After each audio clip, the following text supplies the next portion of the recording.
తెలంగాణలో పుట్టిన ఏకైక నది మూసి. అది కేవలం నది కాదు, తెలంగాణ అస్తిత్వ చిహ్నంగా చూడాలి. కానీ ఇప్పుడు ఏమైంది? మొత్తానికి మురికి కుప్పగా మారిపోయింది. దగ్గరికి వెళ్తే భరించలేని వాసన. చాలా చోట్ల కుచించుకుపోయింది, కబ్జాలకు గురైంది. అసలు కొన్ని చోట్ల ఉనికి కోల్పోయింది. అలాంటి మూసీకి పూర్వ వైభవం తేవాలని రేవంత్ రెడ్డి సర్కార్ ఆలోచిస్తుంటే ప్రతిపక్షాలు మరో రూట్లో వెళ్తున్నాయి. మూసీ రివర్ బెడ్లో ఉన్న నిర్మాణాలను మార్కింగ్లు వేస్తుంటే వద్దంటున్నారు. మరి మూసీ మురికి నీటితో పండే పంటలు, జనం అనారోగ్యాలకు బదులెవరిస్తారన్న ప్రశ్నలు వస్తున్నాయి. అటు చెరువుల సంరక్షణ కోసం పనిచేస్తున్న హైడ్రా పైన ఇదే తీరు. మూసీ ప్రక్షాళన హైడ్రాకు సంబంధం లేకపోయినా రెండింటికి లింక్ చేస్తూ నిర్వాసితులను రెచ్చగొడుతున్నారా అన్న డౌట్లు పెరుగుతున్నాయి.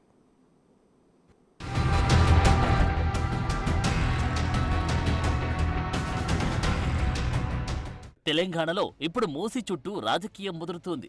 ప్రక్షాళన చేసి తీరుతామని ఓవైపు రేవంత్ రెడ్డి ప్రభుత్వం చెబుతూ ఉంటే, పేదల రక్తం కన్నీళ్లతో మూసీని సుందరీకరిస్తారా అని ప్రతిపక్షం అంటోంది. ఇది సెన్సిటివ్ సబ్జెక్ట్ అని ప్రభుత్వానికి తెలుసు. నిజానికి మూసీ చాలా చోట్ల ఆక్రమణలకు గురైంది, కుంచుకుపోయింది, కాలుష్యకారమైంది. దీన్ని రక్షించాలంటే మొదటి నుంచి మొదలు పెట్టాలి. పారిశ్రామిక వ్యర్థాలు, జనావాసాల నుంచి వచ్చే వ్యర్థాలను ఆపాలి. అలాగే ఆక్రమణలను తొలగించాలి. ఇది జరగాలంటే అందరి సపోర్ట్ అవసరం. అందుకే మొదట నదీ గర్భంలోని ఇండ్లు కట్టుకుని ఉంటున్న వారిని తరలించేలా ప్రభుత్వం ఆలోచిస్తుంది. RBX అని మార్క్ వేసి పెట్టారు. ఉన్న ఫలంగా ఎవరి ఇండ్లను కూల్చలేదు. వారికి సమయం ఇవ్వడం, అర్హులైన వారికి డబుల్ బెడ్రూమ్ ఇల్లిచ్చి తరలించాకే కూల్చాలని డిసైడ్ అయ్యారు. కానీ ప్రధాన ప్రతిపక్షం BRS మాత్రం సబ్జెక్ట్ దొరికింది కదా అని అడ్వాన్స్ అవుతుంది. మూసీలో పేదల కన్నీళ్లు పారుతున్నాయన్నారు. ఇందిరమ్మ రాజ్యం పోయి బుల్డోజర్ల రాజ్యం వచ్చిందంటున్నారు. ఏ కష్టమొచ్చినా అర్ధరాత్రైనా తెలంగాణ భవన్కు రావాలంటున్నారు. పేదలకు కూడు గుడ్డ నీడ కల్పించాలని ఇందిరమ్మ చెప్తే, ఇందిరమ్మ రాజ్యం అని చెప్పుకునే మీరు పేదల యొక్క వాళ్ళ కూడును గూడును మీరు ఇవాళ దూరం చేసేటువంటి ప్రయత్నం ఏదైతే చేస్తున్నారో దాన్ని మానుకోవాల్సినటువంటి బాధ్యత ఇవాళ కాంగ్రెస్ పార్టీ మీద ఉంది. రాహుల్ గాంధీ గారు బుల్డోజ్ రాజ్యానికి మేము వ్యతిరేకమని, బుల్డోజ్ రాజ్యం పోవాలని గంభీరమైన ఉపన్యాసాలు రాహుల్ గాంధీ గారు ఇస్తా ఉన్నారు. మరి ఇక్కడ ఈ తెలంగాణలో హైదరాబాద్ లో బుల్డోజర్ రాజ్యమే నడుస్తా ఉంది. నిజానికి ప్రభుత్వం తీసుకున్న లైన్ వేరు, గ్రౌండ్ లో విపక్షాలు నడుపుతున్న కథ వేరు. మూసీ విషయంలో ప్రభుత్వం చాలా క్లారిటీతో ఉంది. మొదటగా చుట్టుపక్కల ఉన్న వారిని ఖాళీ చేయించాలనుకుంటున్నారు.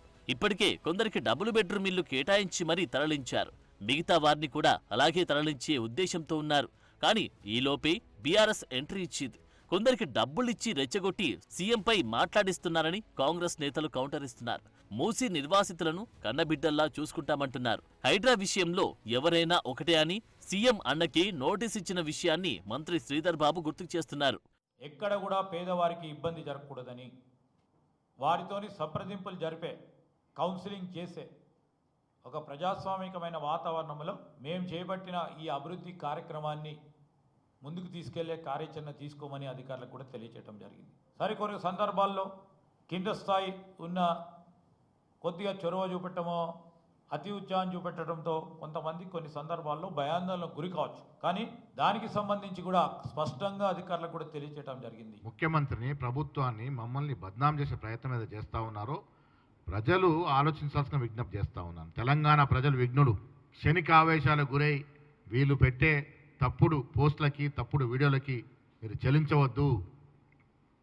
కాంగ్రెస్ ప్రభుత్వం, ముఖ్యమంత్రి, ఉప ముఖ్యమంత్రి, మంత్రులు, మేమందరం కూడా బీద ప్రజల శ్రేయస్సు కోసమే కట్టుబడి ఉన్నాము. ఒక్కొక్క వ్యక్తి యొక్క జీవితం మాకు ముఖ్యము. ఏ బీదవాడికి అన్యాయం జరగనీయము.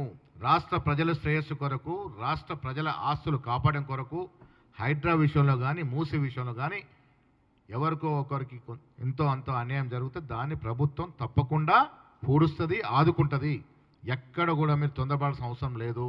సోషల్ మీడియాలో వస్తున్న వీడియోల్ని, బయట రాష్ట్రాల్లో జరిగిన సంఘటనలు జత చేసిన వీడియోల్ని, తప్పుడు దొంగ ప్రచారాన్ని నమ్మవద్దు. హైడ్రా కూల్చివేతలు, మూసీ పరివాహకంలో మార్కింగ్స్ తెలంగాణ రాజకీయాలను షేక్ చేస్తున్న సమయంలో హైకోర్టు కామెంట్స్ కీలకంగా మారాయి. ఆదివారం కూల్చివేతలను ప్రశ్నించింది. హైడ్రా అంటే కేవలం కూల్చివేతలేనా? పెద్దలు పేదల మధ్య తేడాలు చూస్తున్నారా? మూసీ విషయంలో యాక్షన్ ప్లాన్ ఏంటి అని హైకోర్టు ప్రశ్నలు సంధించింది. సో హైడ్రా, మూసీ ప్రక్షాళనపై వేర్వేరుగా హెల్ప్ డెస్క్లు ఏర్పాటు చేస్తామని ప్రభుత్వం అంటుంది. అందరినీ ఒప్పించి, అందరినీ మెప్పించి పని చేస్తామంటుంది. చెరువులకు, మూసీకి పూర్వ వైభవం తేవడమే లక్ష్యంగా పనిచేస్తామంటున్నారు. నిజానికి బీఆర్ఎస్ అధికారంలో ఉన్నప్పుడు ఆక్రమణలపై నాటి సీఎం కేసీఆర్ ఆగ్రహంగా మాట్లాడారు. అడ్డొస్తే కూల్చివేతలే అన్నారు. కానీ ఇప్పుడు అదే పార్టీ మూసీ ప్రక్షాళనకు అడ్డుపడమేంటన్నది అధికార పక్షం కాంగ్రెస్ ప్రశ్న.